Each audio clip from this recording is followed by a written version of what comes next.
Hello, hello, hello. This is Kiki the Goddess. Welcome back to another episode of Thoughts of a Goddess podcast. This is the podcast where we dig deep with the intention to heal and become the best versions of ourselves. Like always, I want to express gratitude for being here, for my experiences, for the lessons, and being able to share those experiences and that knowledge with as many as possible.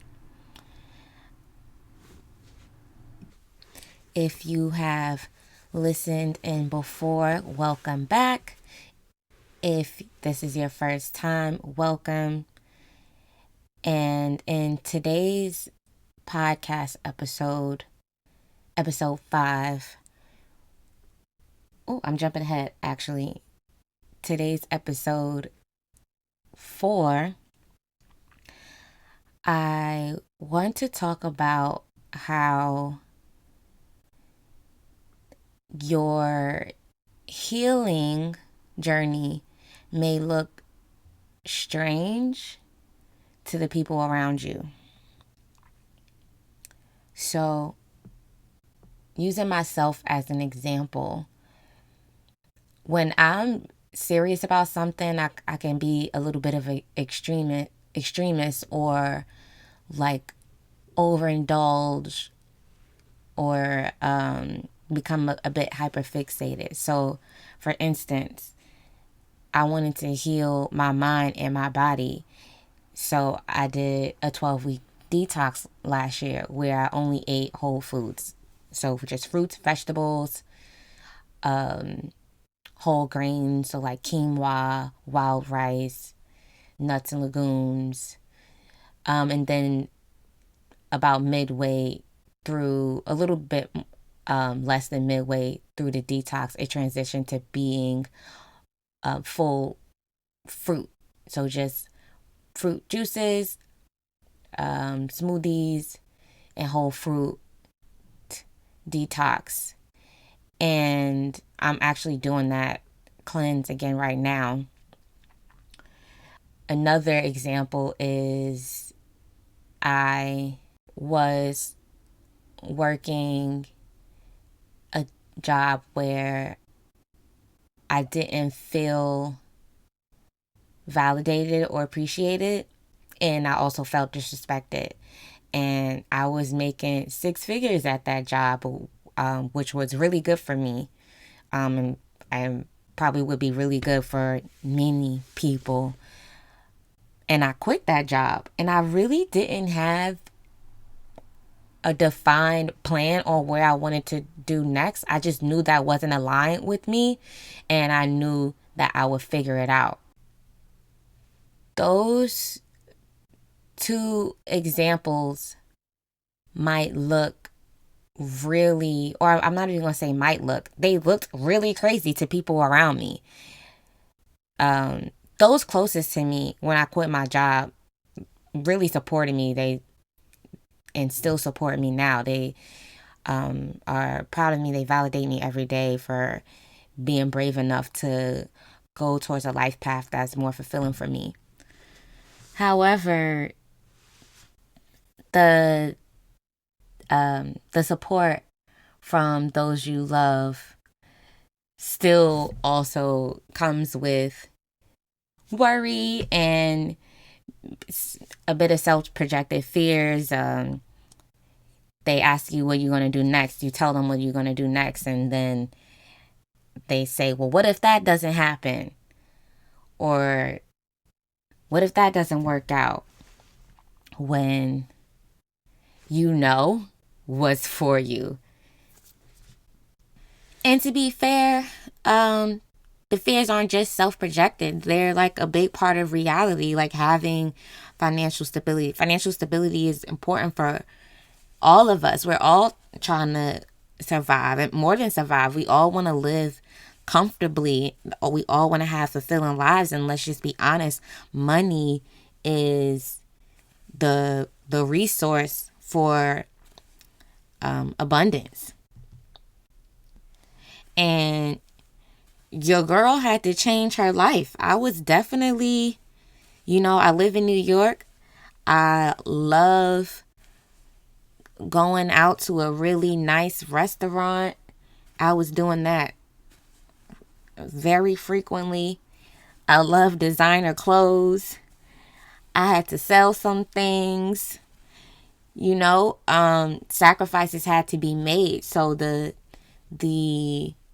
fears are definitely understood. But again, I just had that knowing in myself, and that more so than that knowing, I had the desire to create something else for myself, something more fulfilling.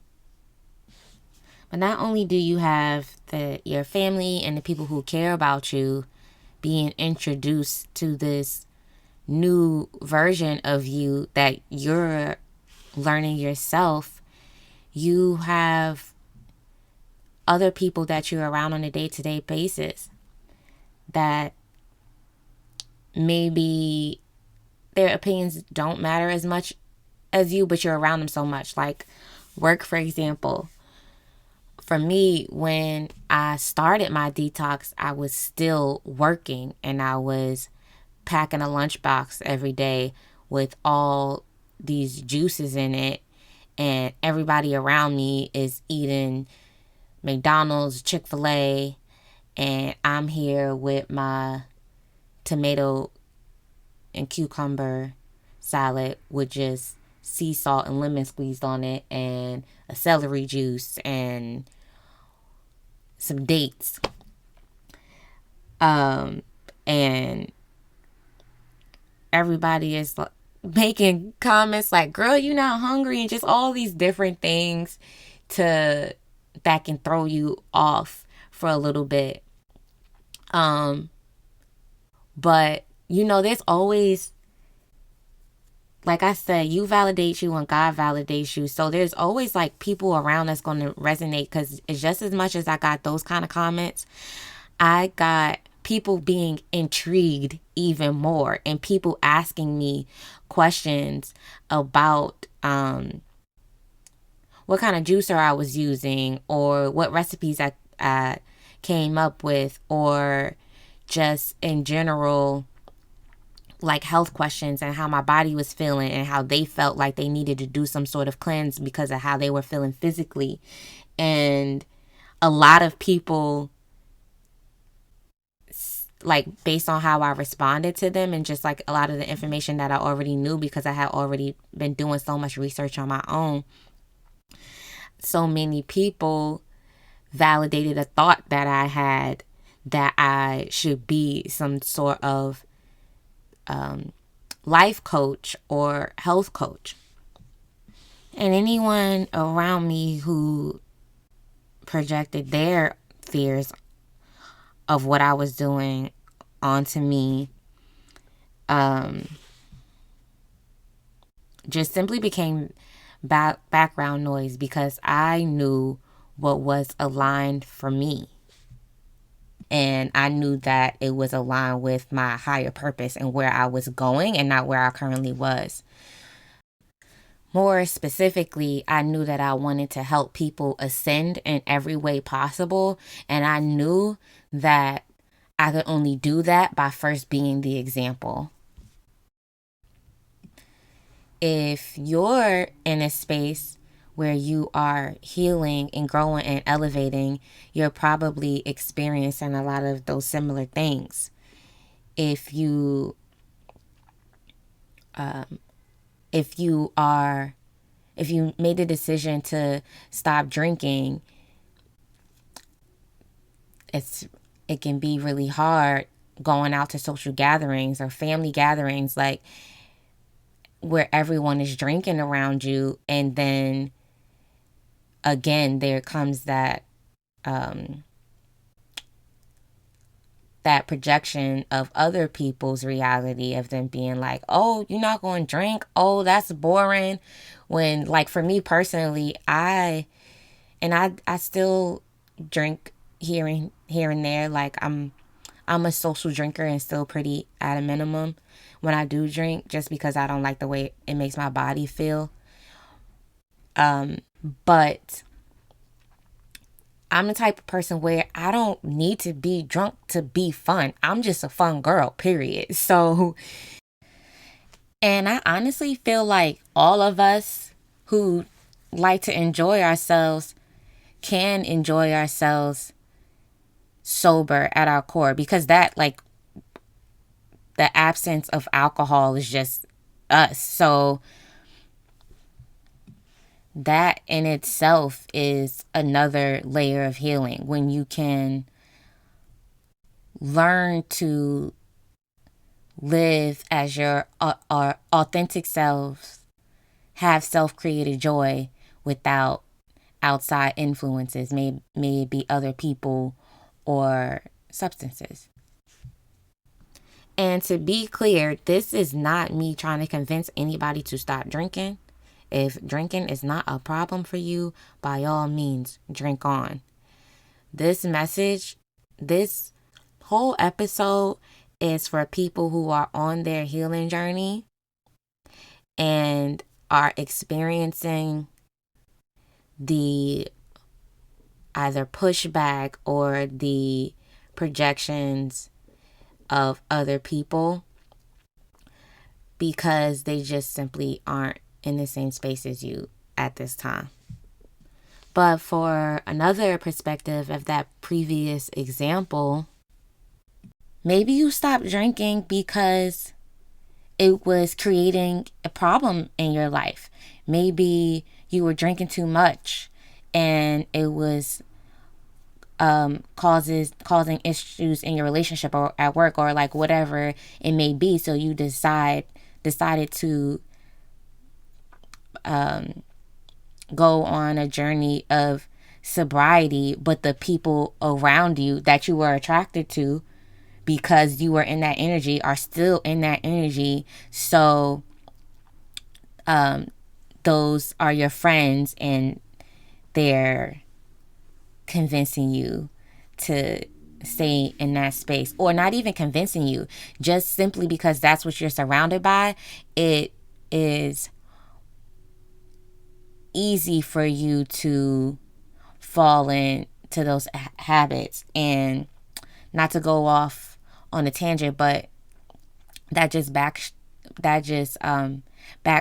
to a previous podcast episode where I talked about protecting your energy and how the people, places, and things around you impact you so much. Again, it's those projections of other people that may make your journey feel a little bit difficult, because you don't have that external validation, just because they don't understand in that moment. But when you are adamant about continuing on a path that you know is right for you, the ones who matter will become inspired. They will see the difference that it makes for you, whether it's not like a physical difference. They can see the mindset changes. They can see the things that you are accomplishing through those life changes. And that's just a reminder that no one validates you but you and God. I always like to speak about the fact that we are all so individual, and the only way to figure out what your path is through trial and error of your own thoughts and ideas. And maybe you are at a place where you need a little bit more validation I hope that this reaches you and it resonates with you, and you feel validated, and it helps you to push forward on your new journey, on your elevation, on your growth. And the more you continue to push forward, the more you'll validate yourself in those experiences. I'm feeling validated right now recording this podcast because this is the most seamless experience of recording that I've had since I started. I can tell the difference in my voice. I feel so much more confident. Um, this is the actually the second. I'm sorry. The last episode 3, was the first time I recorded with no notes, just off the dome, something I've been thinking about, how I've been feeling, and it feels really good. I feel validated. I feel self-validated by what I've been able to accomplish from the ideas and beliefs that I had in myself, and knowing that I was meant to take a road less traveled in order to inspire others to do the same.